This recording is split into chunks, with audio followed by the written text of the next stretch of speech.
Hi all welcome to ಆರು ಸಿಂಚು YouTube channel. ನಾನಿವತ್ತು carrot rasam ಹೇಗೆ ಮಾಡೋದು ಅಂತ ಹೇಳ್ಕೊಡ್ತಾ ಇದ್ದೀನಿ. ಸಿಂಪಲ್ಲಾಗಿ ಮಾಡುವಂತಹ ರಸಮ್ ಇದು. ಮೊದಲಿಂದಾಗಿ ನಾನು 2 ಗ್ಲಾಸಷ್ಟು ನೀರು ತೊಗೊಂಡಿದ್ದೀನಿ.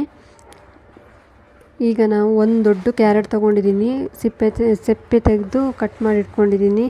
ಇದಕ್ಕೆ ನಾನು 5ರಿಂದ 6 ಹಸಿಮೆಣಸು, ಒಂದು ಸಣ್ಣ ಪೀಸು ಹುಣಸೆ ಹಣ್ಣನ್ನು ಹಾಕ್ಕೊಂಡು ಬೇಯಿಸ್ಕೊಳ್ತಾ ಇದ್ದೀನಿ. ಚೆನ್ನಾಗಿ ಬೇಯಿಸ್ಕೊಂಡಾದ್ರ ಮೇಲೆ ನಾವು ಇದನ್ನು ಗ್ರೈಂಡ್ ಮಾಡ್ಕೊಬೇಕಾಗುತ್ತೆ. ಈಗ ನೋಡಿ ಚೆನ್ನಾಗಿ ಬೆಂದಿದೆ.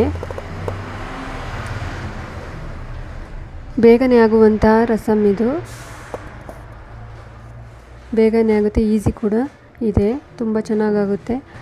ಇದನ್ನು ನಾನೀಗ ನೀರನ್ನು ಕ್ಯಾರೆಟ್ ಸಪ್ರೇಟ್ ಮಾಡ್ಕೊತಾ ಇದ್ದೀನಿ. ಇದು ತಣ್ಣಗಾದ್ರ ಮೇಲೆ ನಾನು ಗ್ರೈಂಡ್ ಮಾಡ್ಕೊತಾ ಇದ್ದೀನಿ. ಈಗ ತಣ್ಣಗಾಗಿದೆ. ಇದಕ್ಕೆ ನಾನು ಒಂದು ಜಾರಿಗೆ ಹಾಕ್ಕೊಂಡು ನುಣ್ಣಗೆ ರುಬ್ಕೊಳ್ತೀನಿ. ಅಷ್ಟರಲ್ಲಿ ನಾವು ನುಣ್ಣಗೆ ರುಬ್ಕೊಂಡು ಇಟ್ಕೊಳ್ತೀನಿ. ನಾವೀಗ ಅದಕ್ಕೆ ಒಗ್ಗರಣೆಯನ್ನು ರೆಡಿ ಮಾಡ್ಕೊಳ್ಳೋಣ. ಈಗ ಫಸ್ಟಿಗೆ ಒಗ್ಗರಣೆಗೆ ನಾವು 1-2 ಸ್ಪೂನು ಎಣ್ಣೆ ಕಾದ ನಂತರ ಸಾಸಿವೆ, ಒಣಮೆಣಸು, ಕರಿಬೇವು, ಬೆಳ್ಳುಳ್ಳಿ ಜಜ್ಜಿ ಹಾಕ್ಕೊಂಡಿದ್ದೀನಿ. ಒಣಮೆಣಸು ಒಣಮೆಣಸು ತೊಗೊಂಡಿದ್ದೀನಿ. ಕರಿಬೇವು ಹಾಕಿ ಜಜ್ಜಿರೋ ಶುಂಠಿನ ಹಾಕಿ ಚೆನ್ನಾಗಿ ಹುರ್ಕೋಬೇಕು. ಆಮೇಲೆ ನಾವು ರುಬ್ಕೊಂಡಿರುವಂತಹ ಪೇಸ್ಟನ್ನು ಹಾಕಿ ಚೆನ್ನಾಗಿ ತಿರ್ಸ್ಕೋಬೇಕು. ಹಸಿ ಸ್ಮೆಲ್ ಹೋಗಬೇಕು. ಹಾಗಾಗಿ ನಾವು ಬರೀ ಪೇಸ್ಟನ್ನು ಒಗ್ಗರಣೆಯಲ್ಲೇ ಕಾಯಿಸ್ಕೋಬೇಕು. ಆಮೇಲೆ ನಾವು ಇದಕ್ಕೆ ಎಷ್ಟು ಬೇಕಷ್ಟೇ ನೀರನ್ನು ಆ್ಯಡ್ ಮಾಡ್ಕೊಳ್ಳೋಣ. ನೋಡಿ, ಇದು ಚೆನ್ನಾಗಿ ಇದನ್ನು ಫ್ರೈ ಮಾಡ್ಕೊತಾ ಇದ್ದೀನಿ ಹಸಿ ಸ್ಮೆಲ್ ಹೋಗೋ ತನಕ. ಈಗ ನಾವು ರುಚಿಗೆ ಬೇಕಾದಷ್ಟು ಉಪ್ಪು ಹಾಕ್ಕೊಳ್ಳೋಣ. ಆಮೇಲೆ ಅರ್ಧ ಸ್ಪೂನ್ ಆಗೋಷ್ಟು ಪೆಪ್ಪರ್ ಪೌಡ್ರ್ ಹಾಕ್ಕೊಳ್ತಾ ಇದ್ದೀನಿ.